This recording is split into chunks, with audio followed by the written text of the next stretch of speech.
সবাইকে স্বাগত জানাচ্ছি নতুন আরেকটি ভিডিওতে। তো এই ভিডিওতে আমরা পড়ব হিসাব বিজ্ঞান দ্বিতীয় পত্রের যৌথ মূলধনী কোম্পানির মূলধনের অঙ্কগুলো করব। এখানে আমরা আজকের অঙ্ক হচ্ছে সমমূল্যে শেয়ার ইস্যু ও সমপরিমাণ আবেদন প্রাপ্তি, অর্থাৎ সমমূল্যে শেয়ার ইস্যু ও সমপরিমাণ আবেদন প্রাপ্তির ক্ষেত্রে কিভাবে আমরা অঙ্কগুলো করব। তো শুরু করা যাক আজকের ভিডিও শুরু করার আগে সবাইকে বলে দিচ্ছি, যারা এখনও আমার চ্যানেলকে সাবস্ক্রাইব করেন না, আমার চ্যানেলকে সাবস্ক্রাইব করবেন এবং পাশে রাখা বেল আইকনটিতে ক্লিক করবেন। তো প্রথমে আমরা একটা অঙ্ক দেখছি। সে অঙ্কতে দেখা আছে সমমূল্যে শেয়ার ইস্যু সমপরিমাণ আবেদন প্রাপ্তির প্রথম অঙ্ক। তো সাজিদ লিমিটেড প্রতি 10 টাকা মূল্যের 1 লক্ষ টাকা অনুমোদিত মূলধন নিয়ে নিবন্ধিত হয়েছে, যা 10,000 শেয়ারে বিভক্ত। কোম্পানির পরিচালনা পর্ষদ জনসাধারণের নিকট শেয়ার বিক্রির উদ্দেশ্যে আইপিও আহ্বান করে। ইস্যুকৃত সকল শেয়ারের আবেদন পাওয়া এবং সকল শেয়ার যথারীতি বণ্টিত হয়। শেয়ার প্রতি অবলেখকের দস্তরি 0.50 টাকা। তো ক নম্বরে হচ্ছে অবলেখকের দস্তরি পরিমাণ নির্ণয় করো। কোম্পানি বইতে প্রয়োজনীয় জাবিদা দাখিলা দাও। কোম্পানির ব্যাংক হিসাব তৈরি করো। তারপরে দ্বিতীয় অঙ্কটা হচ্ছে চৌধুরী সিরামিক লিমিটেড 10 টাকা মূল্যের 20,000 শেয়ারে বিভক্ত 2 লক্ষ টাকা অনুমোদিত মূলধন নিয়ে নিবন্ধিত। কোম্পানির 15,000 শেয়ার বিক্রির উদ্দেশ্যে বিজ্ঞপ্তি জারি করে সমপরিমাণ আবেদন পাওয়া যায়। অর্থাৎ সমপরিমাণ আবেদন পাওয়া যায় বলতে আমরা 15,000 শেয়ার বিক্রির উদ্দেশ্যে 15,000 শেয়ার ইস্যু করি, তারপরে 15,000 শেয়ারের এই আবেদন পাওয়া যায় এবং 15,000 শেয়ার যথারীতি বণ্টিত হয়। কোম্পানি শেয়ার প্রতি 0.50 টাকা অবলেখকের কমিশন বাবদ প্রদান করে। তো প্রথম প্রশ্নে অবলেখকের দস্তুরি ছিল, এখন আবার অবলেখকের কমিশন। আপনারা বলতে পারেন দস্তুরি কি আবার কমিশন কি? দস্তুরি যে কথা, কমিশনও একই কথা। তো প্রশ্নে যদি কমিশন লেখা থাকে আপনি কমিশন লিখবেন, আর যদি প্রশ্নে দস্তুরি লেখা থাকে তাহলে আপনি দস্তুরি লিখবেন। তো প্রথম প্রশ্নটা হচ্ছে অবিলিখিত মূলধনের পরিমাণ নির্ণয় করো। কোম্পানির বইতে প্রয়োজনীয় জাবেদা দাখিলা দাও। ব্যাখ্যা দেওয়ার প্রয়োজন নেই। আর্থিক অবস্থার বিবরণী প্রস্তুত করো। তো শুরু করা যাক অঙ্ক। অঙ্ক শুরু করা যাক। কতে বলেছে আমাদেরকে অবলেখকের দস্তুরির পরিমাণ নির্ণয় করো। অবলেখকের দস্তুরির পরিমাণ নির্ণয়ের জন্য আমাদেরকে একটা সূত্র দিয়ে দিয়েছে, অর্থাৎ একটা ক্লু দিয়ে দিয়েছে। সে ক্লুটা হচ্ছে অবলেখকের দস্তুরি 0.50 টাকা প্রতি শেয়ারে 0.50 টাকা হারে অবলেখকের দস্তুরি পরিশোধ করা হবে। তো এখন অবলেখকের মোট দস্তুরির পরিমাণ আমাদেরকে নির্ণয় করতে হবে। তো শুরু করা যাক অবলেখকের দস্তুরির পরিমাণ। তো অবলেখকের দস্তুরি হবে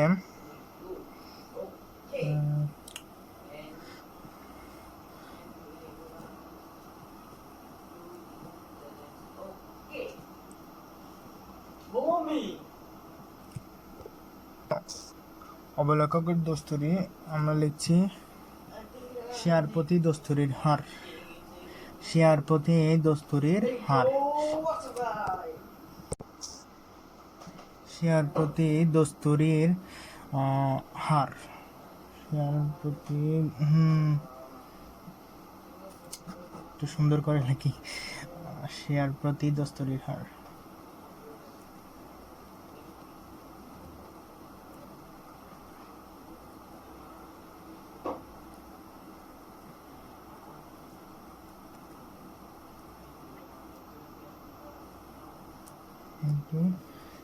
বিলিকৃত শেয়ারের সংখ্যা।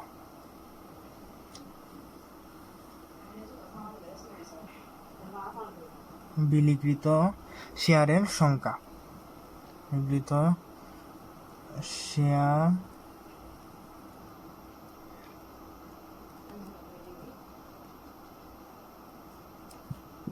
বিলিকৃত শেয়ার সংখ্যা। তো 50 ইন্টু 10,000, তো হবে এদিকে। তো নির্ণয় করা হলো অবলেখকের দস্তরি। অবলেখকের দস্তরি হচ্ছে 5,000 টাকা। তো এভাবে লিখে দিই 5,000 টাকা। তো সুতরাং অবলেখকের দস্তরির পরিমাণ 5,000 টাকা, এটা লিখে দিতে হবে।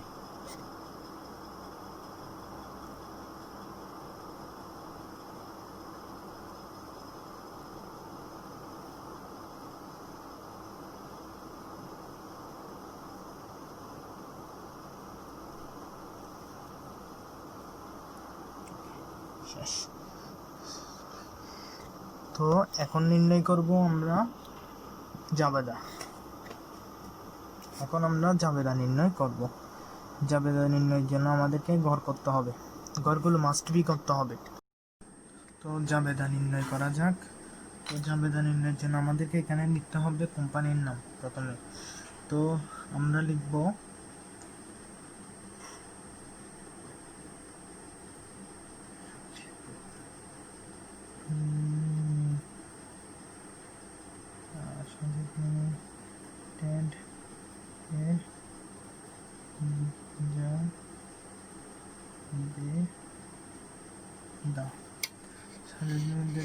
জাবেদা। তাহলে প্রথমে আমরা লিখব তারিখ।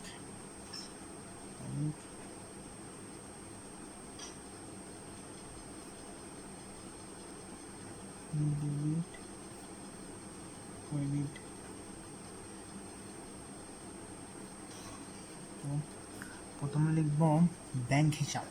ব্যাংক হিসাব এই কারণে লিখব কারণ ব্যাংক হিসাব লিখব, টাকাগুলো ব্যাংকের মাধ্যমে জমা হবে, শেয়ার আবেদনের টাকাগুলো ব্যাংকের মাধ্যমে জমা হবে, তাই আমরা ব্যাংক হিসাব লিখব।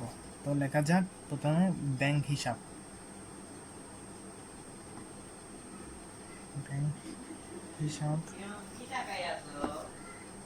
ব্যাংক হিসাব টাকা হবে, যেহেতু 10,000 শেয়ার, তাহলে সকল শেয়ার যেহেতু আইপিও করা হয়েছে, অর্থাৎ জনসাধারণের নিকট বিক্রির উদ্দেশ্য বন্টন করা হয়েছে। তো আমরা প্রথমে লিখব ব্যাংক হিসাব। লিখব তো 10,000 আর প্রতি শেয়ারের দাম 10 টাকা। তো লিখব 1,00,000 টাকা। তো আমরা লিখব 1,00,000 টাকা। 1,00,000 টাকা লিখব। ব্যাংক হিসাব ডেবিট 1,00,000 টাকা, তারপরে হবে শেয়ার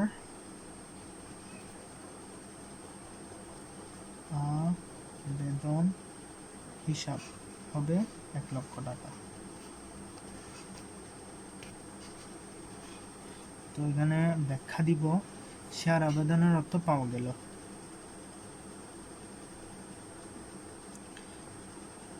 শেয়ার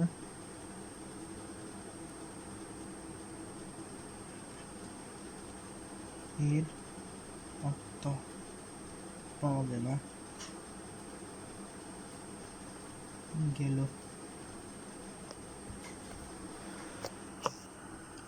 পরের জাবেদাটা হবে শেয়ার আবেদনের অর্থগুলোকে মূলধনে ট্রান্সফার করা, অর্থাৎ মূলধন হিসেবে ট্রান্সফার করা।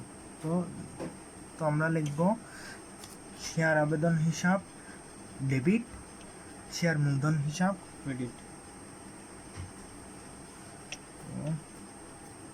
শেয়ার আবেদন হিসাব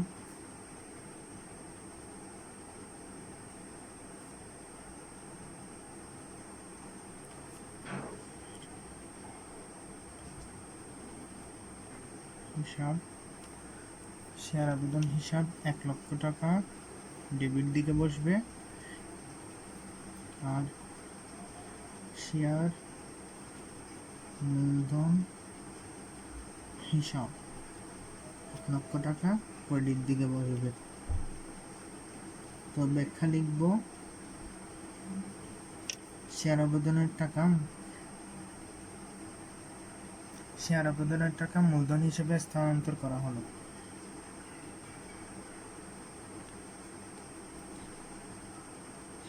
শেয়ার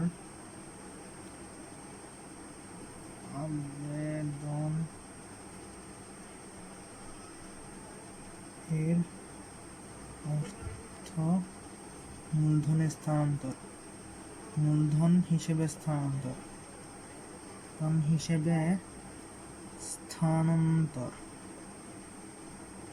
স্থানান্তর।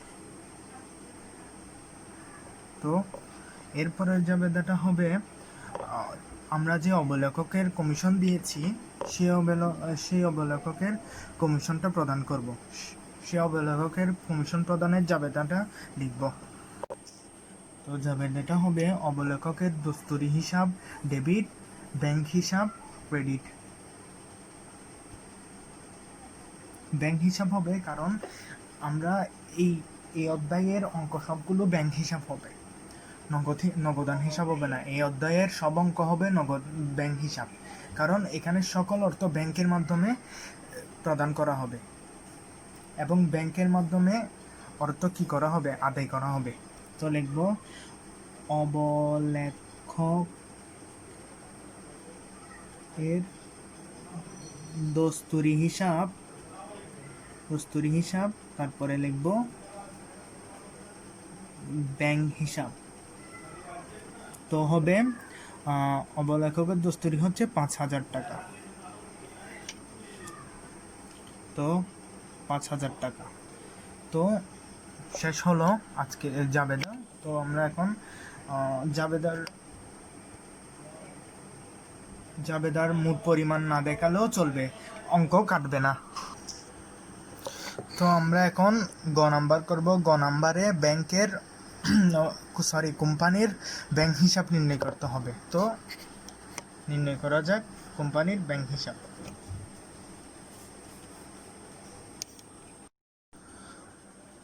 আমরা ব্যাংক হিসাবটা করব চলমান জেড ছকে, কারণ আমাদেরকে বলে দেয় না যে টি ছকে করতে হবে। যদি প্রশ্নে বলে দেওয়া থাকে টি ছকে করো,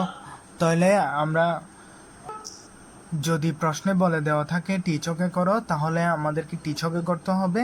আর যদি বলে দেওয়া থাকে চলমান জেড ছকে করো, তাহলে আমাদেরকে চলমান জেড ছকে করতে হবে। আর যদি প্রশ্নে কিছুই বলে দেওয়া থাকে তাহলে আমাদেরকে চলমান জেড ছকে করা উচিত, কারণ চলমান জেড ছকে মানে বেশি সুবিধা হয় টি ছক থেকে। তো শুরু করা যাক। তো এখানে ব্যাংক হিসাব আছে শুধু দুইটা, সেটা হচ্ছে শেয়ার আবেদন হিসাব আর অবলেখকের দস্তুরি। তো এখন লিখব শেয়ার আবেদন হিসাব।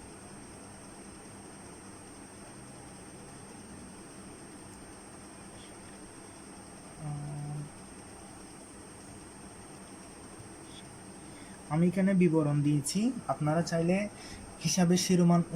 হিসাবের শিরোনামও দিতে পারেন।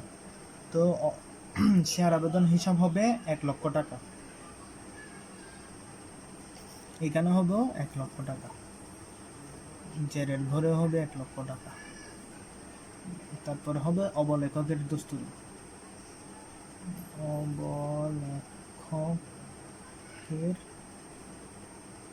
দস্তুরি, এখানে দিব আমরা 5,000 টাকা, ক্রেডিট দিকে বসবে, তাহলে হবে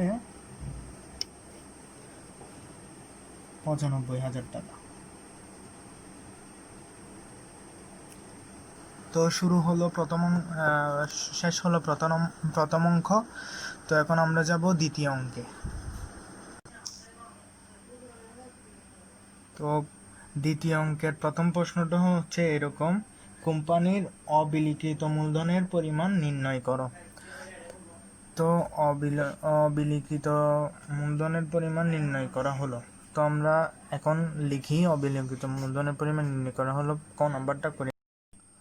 তো প্রথমে বলে দিই, অবিলিখিত মূলধন হচ্ছে যে মূলধনগুলো আমরা বিলি করি নেই, অর্থাৎ যে শেয়ারগুলো আমরা বিলি করি নেই, সেটা হচ্ছে অবিলিখিত মূলধন। তো এখানে আমাদের মোট শেয়ার হচ্ছে 20,000। তো এখানে আমাদের মোট শেয়ারের সংখ্যা হচ্ছে 20,000। তারপরে আর অনুমোদিত মূলধন হচ্ছে 2 লক্ষ। আর আমরা বিলি করেছি তো আমরা বিলি করেছি 15,000 শেয়ার। তো প্রথমে আমাদেরকে নির্ণয় করতে তো 15,000 শেয়ার বিলি করেছি। তো এক্ষেত্রে অবিলিকৃত শেয়ার ইকুয়াল টু হবে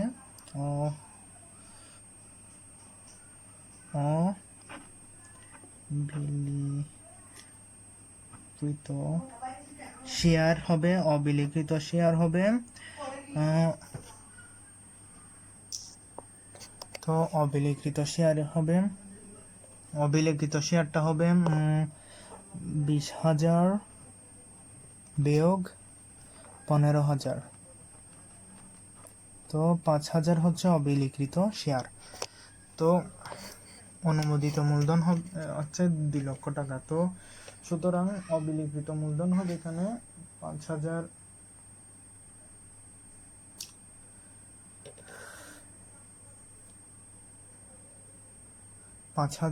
তো আমাদের প্রতি শেয়ারের দাম 10 টাকা। তো শেয়ার প্রতি শেয়ারের দাম 10 টাকা হলে 5,000 গুণ 10 তাহলে হবে 50,000 হচ্ছে আমাদের অবিলিকৃত মূলধন। 5,000 টাকা হচ্ছে আমাদের অবিলিকৃত মূলধন। 8 নাম্বারটা হবে আমাদের কোম্পানি বইতে প্রয়োজনীয় জাবেদা দাখিলা দাও। আর এখানে ব্যাখ্যা দেওয়ার প্রয়োজন নেই, এখানে প্রশ্নে বলে দেওয়া হয়েছে। তো কোম্পানি বইতে প্রয়োজনীয় জাবেদা দাখিলা দেওয়া হলো। আমরা দ্বিতীয় অঙ্কটা খ নাম্বারটা শুরু করছি এখন। তো প্রথম জাবেদাটা হবে ব্যাংক হিসাব ডেবিট, শেয়ার আবেদন হিসাব ক্রেডিট। তো ব্যাংক হিসাব অর্থাৎ ব্যাংকের মাধ্যমে আমরা শেয়ার আবেদনের টাকাটা গ্রহণ করেছি। তো ব্যাংক হিসাব ডেবিট, শেয়ার আবেদন হিসাব ক্রেডিট।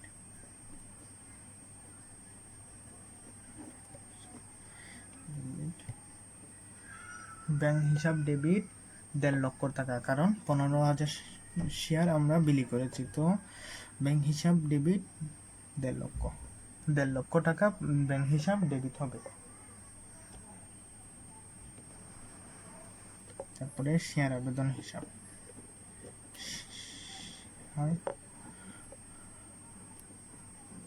আবেদন হিসাব ক্রেডিট 1.5 লক্ষ টাকা।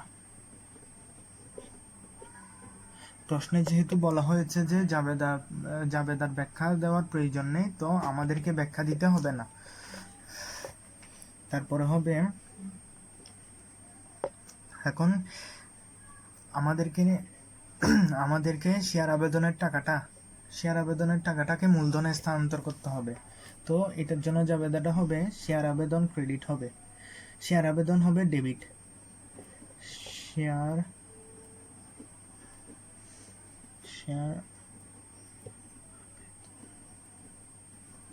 হিসাব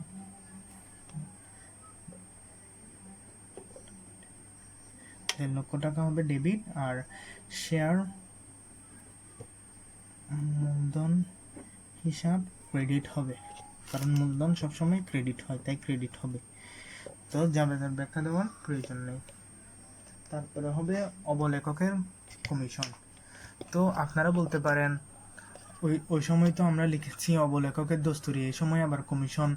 তো আমি বলি দস্তুরি আর কমিশন একই জিনিস, তো এটাতে কোনো গিয়া করার কিছু নেই। তো আপনি চাইলে দস্তুরিও লিখতে পারেন, কমিশনও লিখতে পারেন। যদি প্রশ্নে বলে দেওয়া থাকে দস্তুরি, তাহলে আপনি দস্তুরি লিখবেন, আর যদি প্রশ্নে বলে দেওয়া থাকে কমিশন, তাহলে আপনি কমিশন লিখবেন। তো এখানে হবে অবলেখকের কমিশন হিসাব।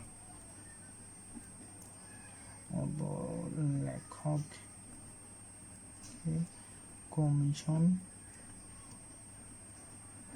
হিসাব ডেবিট হবে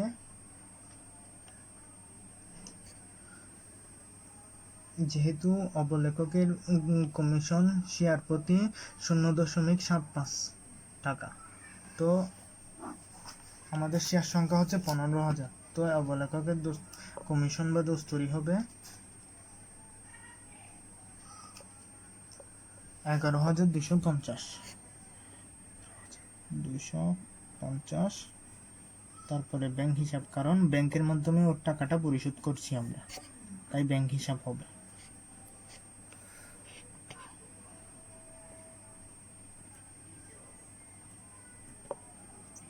তো জাবেদার আপনি চাইলে মোট টাকার পরিমাণ দিতেও পারেন, না দিতেও পারেন, না দিলে সমস্যা হবে না। এখন আমরা নির্ণয় করব আর্থিক অবস্থার বিবরণী।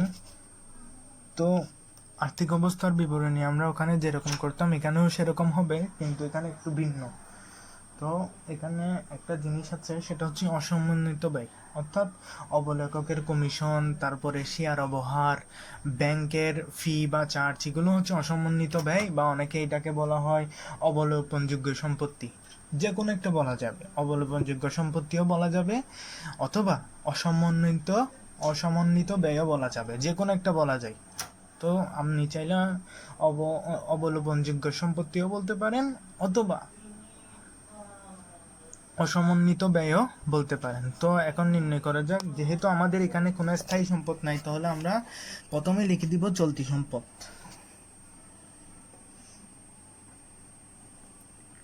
চলতি সম্পদ। তো চলতি সম্পদ নির্ণয়ের ক্ষেত্রে আমাদেরকে আগে কি করতে হবে, ব্যাংক জমা লিখতে হবে, কারণ ব্যাংক জমা সবসময় চলতি সম্পদ হয়। তো ব্যাংক জমার মোট পরিমাণ হবে 1.5 লক্ষ থেকে আমরা 11,250 টাকা বাদ দিব। তো আমি এখানে 2টা ঘর দিয়েছি, আপনারা চাইলে 3টাও দিতে পারেন বা 2টাও দিতে পারেন। তো এখানে ব্যাংক জমার মোট পরিমাণটা আমি এখানে দিয়েছি। ব্যাংক জমার পরিমাণ 1.5 লক্ষ টাকা, 1,50,000 টাকা। তো 1,50,000 থেকে আমরা অবলেখকের কমিশনটা বাদ দিয়ে এখানে 1,38,750 টাকা, 1,38,750 টাকা মানে একদম লাস্ট কলামে নিয়ে গিয়েছি। এখন অবলেখকের কমিশন হচ্ছে 11,750। তো 11 আর কোনো সমন্বিত ব্যয় নেই, তো আমরা এটা সরাসরি লাস্ট কলামে দিয়ে দিব, 11,750 টাকা। এখন যোগ করে ফলাফলটা নির্ণয় করব। 1,38,750 যোগ 11,250, তো হবে 1.5 লক্ষ টাকা।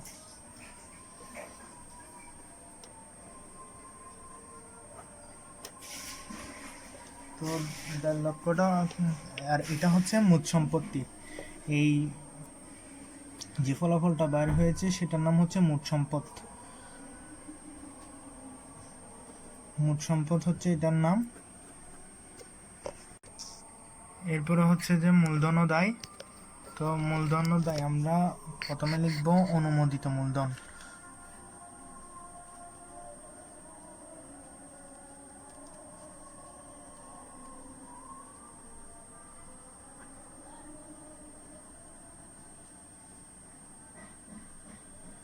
অনুমোদিত মূলধন হবে 20,000 শেয়ার, 10 টাকা করে 20,000 শেয়ার, অথবা লিখতে পারেন প্রতিটি শেয়ার 10 টাকা করে 20,000 শেয়ার এই পরিমাণ, অথবা লিখতে পারেন 20,000 শেয়ার প্রতিটি 10 টাকা করে। আমি লিখছি এখানে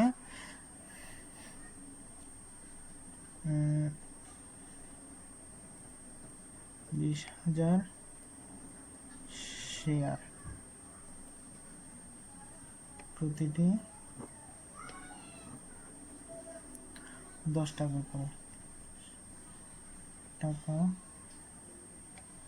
করে প্রতিটি 10 টাকা করে। তো অনুমোদিত মূলধন হবে 2 লক্ষ টাকা, সরাসরি লাস্ট কলামে লিখবো আমরা 2 লক্ষ টাকা। তো এটার নিচে টান দিব, এটা হচ্ছে অনুমোদিত মূলধন। তারপরে পরের অংশটা হবে ইস্যুকৃত, বিলিকৃত ও আদায়কৃত মূলধন। ইস্যুকৃত, বিলিকৃত, আদায়কৃত মূলধন। এখানে হবে আমরা যে মূলধনটা আমরা ইস্যু করেছি, যে মূলধনটা আমরা বিলি করেছি এবং যে মূলধন আমরা আদায় করেছি, তাহলে হবে 15,000 শেয়ার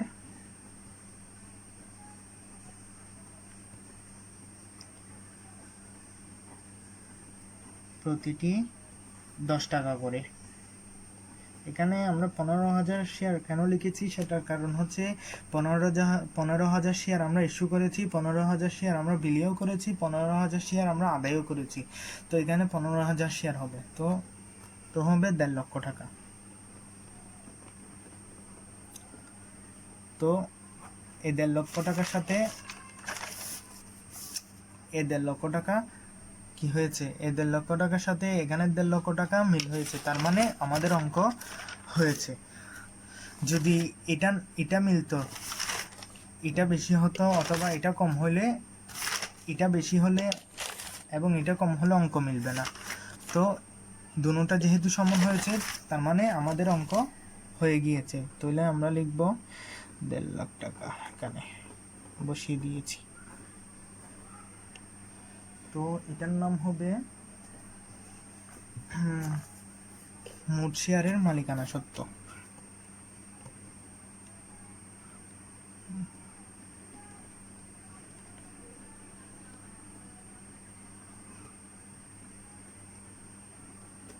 মালিকানা সত্ত্ব।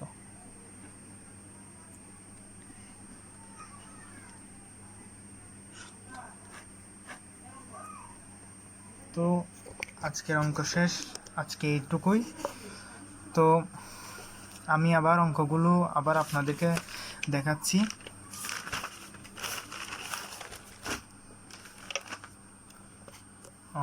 এটা হচ্ছে 1 নাম্বার অঙ্ক আমাদের, তারপরে দ্বিতীয় হচ্ছে এটা,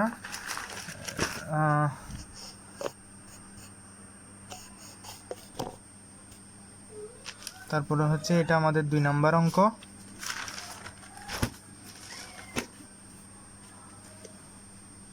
এটা আমাদের 2 নাম্বার অঙ্ক, 2 নাম্বার অঙ্কের জাবেদা, আর এটা হচ্ছে গ নাম্বার। তো আজ এইটুকুই। আজকে আমরা শিখেছি সমমূল্যে শেয়ার ইস্যু এবং সমপরিমাণ আবেদন প্রাপ্তি। এই পার্টটার অঙ্ক করেছি। আগামীকাল আমরা করব সমমূল্যে শেয়ার ইস্যু ও ইস্যুকৃত শেয়ার অপেক্ষা অতিরিক্ত আবেদন প্রাপ্তি। তো আজ এইটুকুই। তো সবাই ভালো থাকবেন, আর যদি কেউ আমার সবার থেকে যদি আজকের ভিডিও ভালো লাগে সবাই লাইক, কমেন্ট এবং শেয়ার করবেন এবং আমার চ্যানেলকে সাবস্ক্রাইব করতে ভুলবেন না। তো দেখা হচ্ছে পরের পর্বে, ততক্ষণে ভালো থাকুন, সুস্থ থাকুন এবং ঘরেই থাকুন। তো বিদায় নিচ্ছি, আজকে এইটুকুই। তো গুড বাই।